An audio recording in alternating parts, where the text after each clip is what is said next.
Why do people complain about mythicism? It's a bizarre emotional reaction that shows that they've really not done any research on their own. That's the problem. You shouldn't rely on what other people say. You should understand the reasons for these things yourself, and far too many people simply don't. So let's explore it coming up next.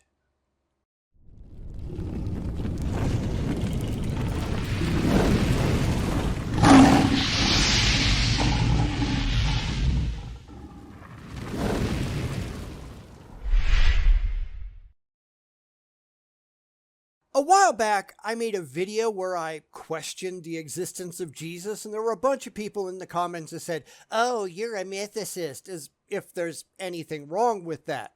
So I'm going to make a video that goes into what I think and why I think it, and why it's likely that I've put a whole lot more thought into this than most of the people whining about it in the comments that sit around and cry about mythicism.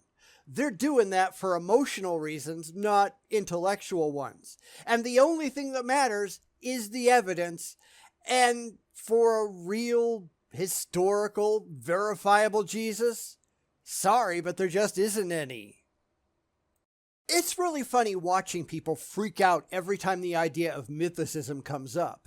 That makes absolutely no sense to me. I don't give a damn about scholarly consensus.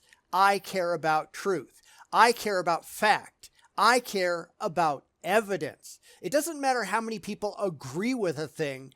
It matters only how they get there, and all of the non-religious experts that I've asked or talked about or talked to or heard from, not a single one of them has ever come up with any evidence whatsoever to support their claims. In fact, I don't think I've run into any of them that have ever said that Jesus was real for rational or evidence-based reasons. It's always for the sake of argument, because they want to continue to interact with the overwhelmingly Christian scholarship, and if they don't at least make that concession, the Christians won't talk to them anymore. Too fucking bad. For a lot of them, they just have to start someplace, and that's where they start. It doesn't mean it's rationally defensibly true, though, because they aren't in this for the truth. They're studying a single book in detail, and if that falls apart completely, there go their careers. However, I'm not interested in a book. I don't have a career to defend. I don't have to talk to the overwhelmingly religious scholarship. I am interested in the truth. I only care about demonstrable reality and how we get to the best representation of it that we possibly can. I have nobody to impress. I don't care what people think of me. I care only what is the most defensible in the real world, and I don't do anything at all for the sake of argument. I don't pretend to hold a position just so people will talk to me. I actually care about the truth to the exclusion of all else. And that's why I wanted to take some time today and explain my actual position and why I hold it, and why I think it's positively silly to do anything for the sake of argument. It just shows that our goals do not align. It's not much of a surprise in a world where most people are only out there looking for comfort, but I think that's silly too. Only reality matters. Everything else is just a sham. So, am I a mythicist? Well, first let's define some terms. This shouldn't be that hard since it's the same standards as I use every single day for absolutely everything. I don't have double standards, remember?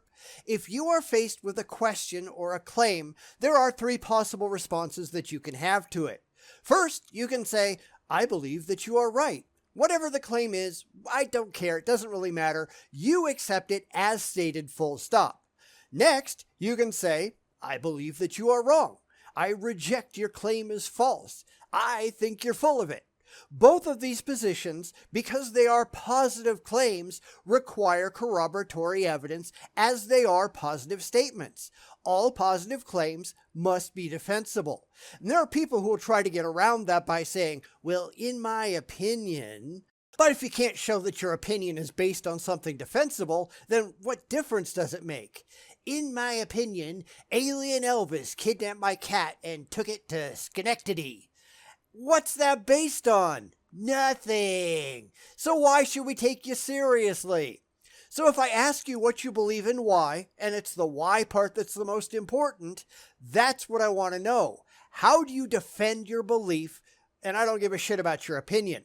Because the why tells me if you've reached your conclusion rationally, and if you haven't, then I've got no reason to take you seriously there either.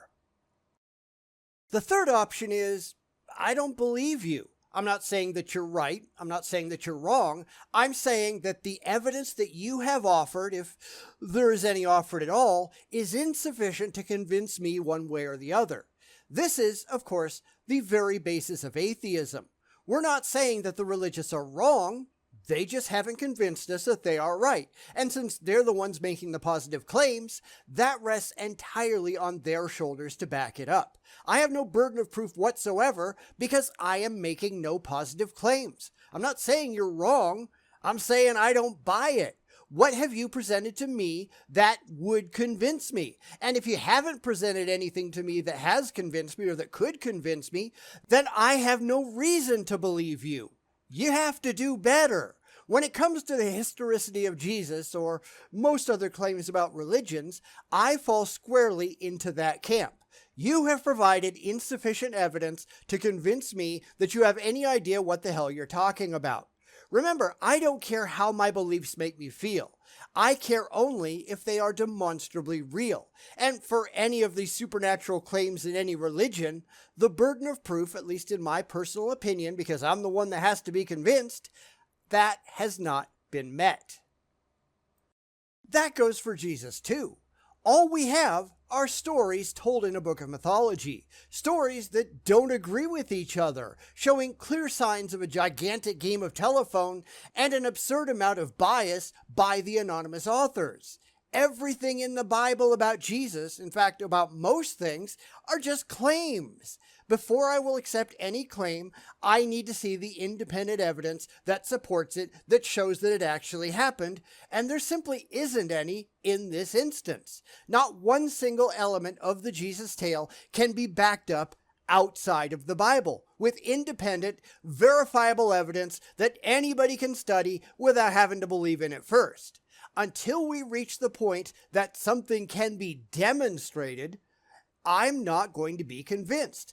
Hence, I don't believe the religious. I don't disbelieve them. I'm not telling them they're wrong. I just don't buy it. I don't accept their unsupported claims because I don't accept any unsupported claims.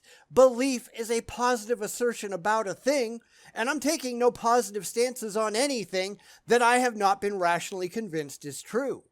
That's just the way it goes. Deal. Unfortunately, the information given by the religious is singularly unimpressive.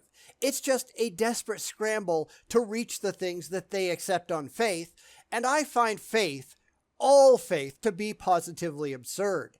I don't care about your faith. I care about your facts. Give me those, but they never can they? They've got a few go-tos, but they're all fatally flawed, and I'll cover that in a second. And the atheists that I see going, well, of course Jesus was real, their claims are fatally flawed too. They're just going, for the sake of argument, but that's dumb. I think they know that if they don't at least give an inch, that the religious will refuse to talk to them, and that interaction means a lot more to them than their own intellectual integrity, whereas I don't have that problem. I don't care if the religious talk to me. I have no vested interest in having those conversations. I don't have a career that depends on having those talks. I don't care. I'm not in it for the money or the fame or anything else. I just want to know the truth, full stop. If I can die with the truth, or as close to it as I can get, then I'll be happy. That's it. That's all I want in this arena. The truth. The problem is, at least in my opinion, because that's all I can offer, but most people don't want the truth. They want emotional comfort. They want something that just makes them feel good. And I want nothing of the sort. I don't care about that. I just want to know what's going on to the best of my ability to discover it Full stop. Truth, whole truth, nothing but. That's it. I don't care what you believe. I care why you believe it and how you can justify it to me in a way that I can accept that it is the truth myself. In the realm of religion, that doesn't happen. And that's why they rely on faith, and I want nothing at all to do with that. Faith just proves that you have no rational evidence-based reason to believe. If you did, then you wouldn't bother with the faith. You just present the evidence, and no theist ever has been able to do that in any convincing way, at least to me. And really, you got to do a whole lot better than you are. It's really sad how bad they do.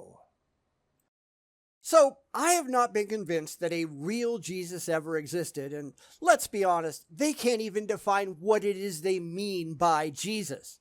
The religious desperately want to get to the magical man-god that rose from the dead and did the miracles and all that bullshit, and that's not real. I think we can all agree that is not defensible in any way, shape, or form. They can't meet their burden of proof for even the mundane stuff, much less the incredible amounts that they need for the extraordinary parts. Again, that's on their shoulders, not mine. I'm not making any positive claims here at all. I'm just being completely consistent. So let's look at what they claim as evidence for Jesus and why it just doesn't help their case. They act like nobody knows this stuff, and come on, let's be honest. We all do, right? First off, the Gospels. The Gospels are just stories. The Bible is the claim, not the evidence for the claim.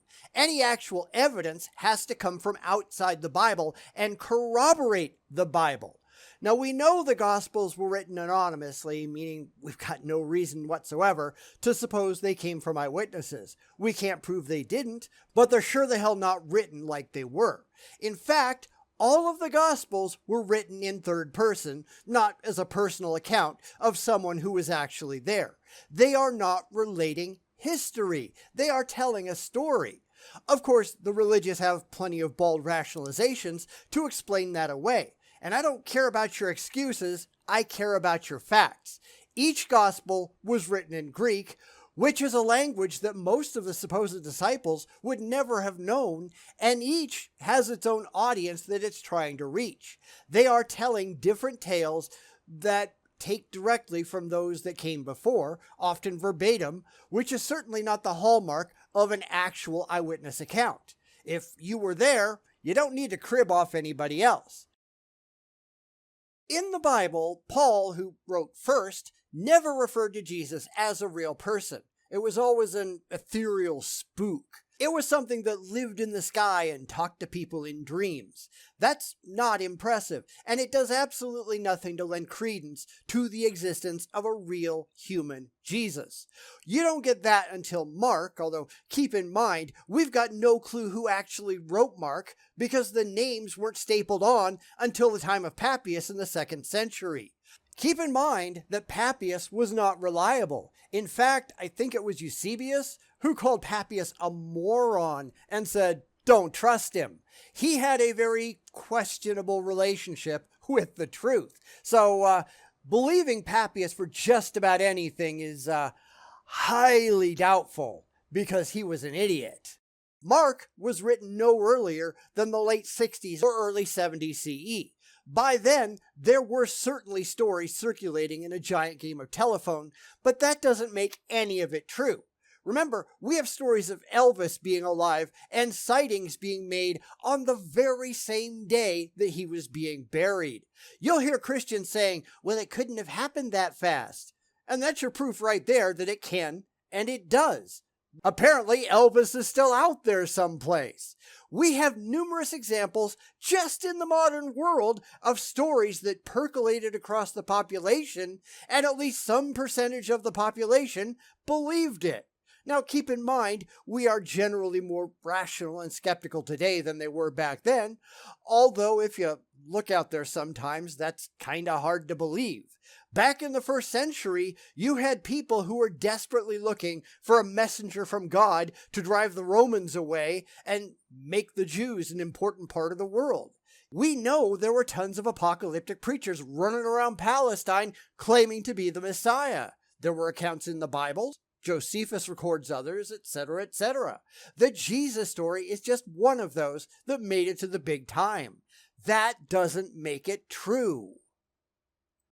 Thereafter, whoever wrote Matthew stole from Mark, and whoever wrote Luke stole from Matthew and Mark, and whoever wrote John, the latest, somewhere in the 90s to the first part of the 2nd century, far too late for it to be an actual eyewitness, they took a somewhat more esoteric approach and kind of told the story again from a more spiritual perspective. The 4 stories, if you just line them up side by side, they are not telling the same tale. They are filled with multiple contradictions and problems that the religious just don't want to acknowledge, and they invent bald rationalizations to get around them. This is not the hallmark of eyewitness historical accounts. It's anything but. So, with that in mind, let's get beyond the Bible, since the Bible means nothing except to the mindlessly faithful. The religious trot out some extra-biblical supposed accounts, but all of those fail as well. For all of them, you have to remember that none of them were alive at the supposed time of a real Jesus. All were born after he supposedly died. They are not first-hand accounts of anything. They are not eyewitness accounts of anything. They are secondhand or later, based on stories that were just floating around or things that early Christians told them. Nobody denies that Christians existed. We're trying to find out if Jesus existed. Just because the stories are there, that doesn't make the stories they told true. So we'll start off with Josephus, since that's the simplest to deal with. Josephus never wrote it. The story in Book 18 of Jewish Antiquities was an obvious insert by an early Christian, although obviously we have no way of knowing exactly who. It is stuffed into an existing narrative such that it breaks the flow of the story being told. It was written in a completely different voice, and if you just pick it up and get rid of it entirely, the entire passage flows perfectly. Josephus, who was a lifelong Jew, would never have written that Jesus was the Messiah, because Jews don't believe that. This is just nonsense, and I laugh every single time the religious bring it up. Tell me you're ignorant without telling me you're ignorant, because these people are really, really ignorant. Virtually all modern scholars reject the validity of this one, even the religious ones. It's just obviously bunk. Next, we'll look at the probably second most popular religious claim, Tacitus. Now, beyond the fact that Tacitus wasn't even born until 55 CE, making it impossible for him to have witnessed anything, he only referred to Christians in his annals. He only talked about Nero persecuting Christians. And as I said before, nobody denies that Christians existed. We're trying to verify Jesus. He talked about Chrestus being sentenced to death, not Jesus, and he presented no evidence whatsoever for the claim. It's just something that he heard from Christians. According to H.A. Wells, Tacitus wrote at a time when Christians themselves had come to believe that Jesus had suffered under Pilate.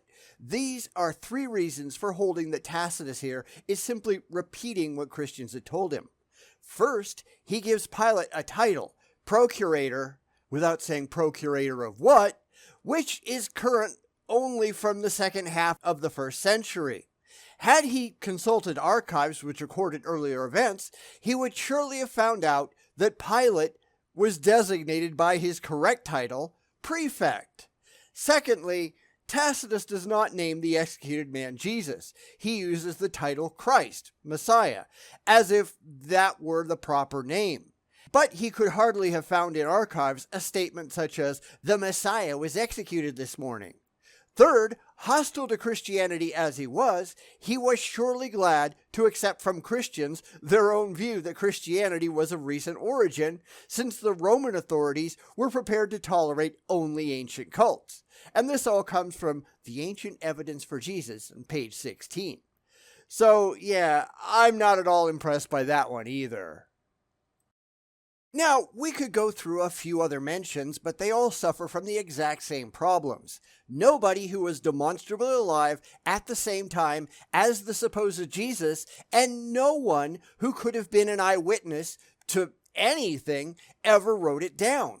In fact, there are tons of authors, historians, and philosophers who were alive at the time and in the place, and outside of a forged account and a couple of unimpressive writings about Christians, none of them ever said a word. That's not an argument from science, but it is very curious, isn't it? It isn't proof that no Jesus existed. I'm not trying to do that, but it is very curious that the people who actually would have and should have said something said absolutely nothing. Now, I bear no burden of proof any more than I do for my atheism, because I'm not saying it didn't happen. I'm not saying Jesus wasn't real, but I'm sure not seeing any good reason to believe that he was. I am simply not convinced by the evidence that has been presented that any of these stories are true. I'm not saying they're not necessarily, although the magical man-god part is obvious nonsense, but the whole idea has problems. And here, in my opinion, is one of the biggest. If you ask a Christian, just about any Christian really, since they're the ones most likely to be talking about this, what Jesus they mean, they are obviously going to say the magical man-god nonsense, because that's what they really believe. It's what they really want to be true. They don't care about some guy, they want the Son of God. And that's the problem. If you ask a non-religious person, a scholar or whatever, what Jesus they're talking about, they are not going to say that Jesus. They're going to say a real human being of some kind. Now, I'm not saying it couldn't have happened. I'm not saying that there couldn't have been a real person. We just have no evidence for that whatsoever. If you ask most atheists who say that Jesus existed what their direct evidence for that is, they're not going to have any. They're going to just say, well, for the sake of argument, or it's a mundane claim, and that's irrelevant. I had pepperoni pizza for lunch is a mundane claim. It's also false because I didn't. I don't care what could be true. I care what is true. This is just a bit of human intellectual laziness that bugs me to no end. For at least some of them, I think they say it because if they don't, then they can't have those conversations with the religious, and they care more about the conversations than they do about the truth. For some, it's obviously professional. In a world where the overwhelming majority of religious scholars are religious themselves, operating from a basis of pure faith and fee-fees, if you don't profess at least some portion of their faith, or at least pay lip service to it, then they won't talk to you. And there goes your internal credibility and probably your career. And these people don't want that, do they? For a lot of others, they'll just rely on the consensus, but the consensus is based on no evidence. The consensus is based on, well, I'd better do this or else. It's based on, why did I waste my life studying this book if the biggest element in it has no basis in fact? I don't know. Why did you? It's just another version of, well, it seems to me. And that is not remotely impressive. For me, at least, I follow the evidence where it leads. I don't care about the people, religious or otherwise. The people are only credible if what they have to say is in line with the demonstrable facts. They do not make the facts. They do not make the truth. Their word does not strengthen the evidence. It only reports on it. The truth is the truth is the truth. And I think that bothers a lot of people, especially people who don't want to take the time and effort to do their own research and come to their own conclusions. Well, that guy over there says so. That should never be enough. We all have to do that to some degree or another because there just isn't enough time in the day to learn everything. But appeals to authority mean absolutely nothing. Saying, I agree with the consensus without understanding why the consensus says what it says, or without understanding the actual underlying evidence at all, that doesn't impress me. Explain why you agree with the consensus. Explain why the consensus says what they say. Produce the evidence that shows that they're right. And they can't do that. And they don't even try. So, I'm not saying that absolutely positively there was no Jesus. I'm saying that the evidence that I've seen, it just doesn't support it. First, you have to explain what Jesus you mean, and for the religious, that Jesus was almost certainly not real. That's kind of like saying Harry Potter was real, Hogwarts is a place, stuff like that. If you're sane and put aside the fantasy Jesus and say, well, it could have been a real person, okay, fine, cool, whatever. Tell me what we actually know about that real person. Produce the evidence that shows that you're right. And they can't do that. This is just a, well, it could have been story. And as you all know, I don't care about what could have been. I don't care about what if. I care about what is. I care what can be demonstrated to have happened with corroboratory evidence to support it. And before you say, well, that just invalidates all of history, so what? A, it doesn't. We have Roman coins with the emperor's faces on them, produced at the time that they were in charge. We have paintings and sculpture done with the famous person sitting right there posing for it. We have documents written by or signed by the people in question. We have lots of corroboratory evidence for lots of things. Maybe not what lots of people would like to think are true, but lots of things that we believe about the past are based on wishful thinking, not objective fact. And it's the objective fact that matters. Of course, you've got historians who have a vested interest in keeping history alive or whatever, so they get paid, thinking a lot of pretty self-serving pronouncements. But if we're going to be honest here, we know only what we know based on the evidence that we have and nothing more. Everything else is just guesswork and supposition. There's no way to really verify any of it, and it's the verification that matters. You can't just say that, well, I think this thing happened, and think that that thing happened, not rationally. You've got to have some way to back yourself up, and they just don't. And this makes a lot of people mad. They will say, well, I have to give up believing in historical figures. Okay, so what? I go with the evidence, not the beliefs. If there was no evidence at all for George Washington, I mean, nothing at all, I have no problem giving up George Washington. I mean, there is tons of it, but it's an example. I could do that in a second because my world isn't based on George Washington being real. Christians can't do that with Jesus. They have to have a Jesus or their entire religion collapses into a sea of irrationality. It's why the second that you say you don't have a reason to think that Jesus is real, they'll freak the fuck out and start calling you names. I mean, honestly, just watch them. It's funny. It's an entirely emotional, not intellectual reaction. And sadly, there's an awful lot of atheists out there that are doing the exact same thing. They are programmed either by their former beliefs or by their culture to insist that this Jesus guy just had to be real. Says who? Tell us what you can prove about Jesus and then go ahead and do it. Where's your damn evidence? Show us what you know. Not what you believe, not what you have faith in, what you know. Because knowledge requires some basis in objective truth. And you have zero objective truth. If you think I'm wrong, go ahead and do it in the comments. Because you can't. Because here's the thing. There probably isn't a single character anywhere that has been more completely mythologized than Jesus. There is nothing at all that you can show that actually happened from the Jesus tale. Born in Bethlehem? Nope, zero evidence. That was just the writer of Matthew misunderstanding Micah 5:2.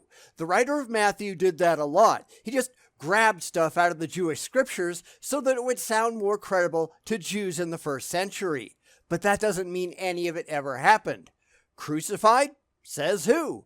The Romans kept excellent records, yet there is nothing that mentions an itinerant Jewish rabbi and his supposed crimes. And you can say, well, those records have been lost. But nobody ever references those records. Never. Not once, ever. If those records had been there at one time, then you'd expect early Christian scholars, early Christian church fathers to say, well, the Romans said so.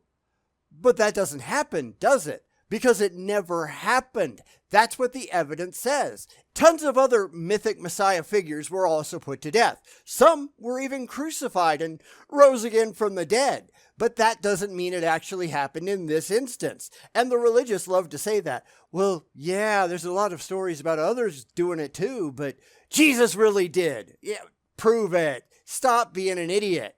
This is all just another for the sake of argument thing. And I don't do that. I don't care about what if, I care about what is. I care what you can actually back up with independent evidence, and you can't do that for any element of the Jesus tale. So, what was this supposedly real Jesus like? You don't know, and stop pretending that you do. There is absolutely no element whatsoever of the Jesus story that can be independently backed up. And until you have that evidence, I am not going to believe your stories. That, at least from where I'm sitting, makes me a mythicist of sort. I mean, I'm not saying it was definitely a myth, but as we can tell nothing about the reality and we can't back any of it up rationally, there's no reason to think it wasn't a myth either. Because a lot of it, especially in the Bible, is very clearly mythic. That's the fact of the Bible story. The Bible Jesus. That Jesus doesn't exist because all that shit is just imaginary. It's crap that isn't real. And that's the point that we have to come to at the end. We need to look for the reality, not the fantasy. The religious need the fantasy. They need you to believe that Jesus was a real person. That's why they run around with the goalposts, and I know you've seen that. Well, they say that they believe in Jesus, which means Jesus is God and rose from the dead, and, you get the point. That's why I'm not granting anything for the sake of argument, because it's way too easy for the religious to misuse what I say. I will believe that a real human Jesus existed when you can produce the evidence that shows that a real human Jesus existed and not 1 second before. I don't care about my book says a thing. You need to prove that your book is true, and you need to do that with evidence. And it's really a shame that they don't have any for that, right? Because they don't.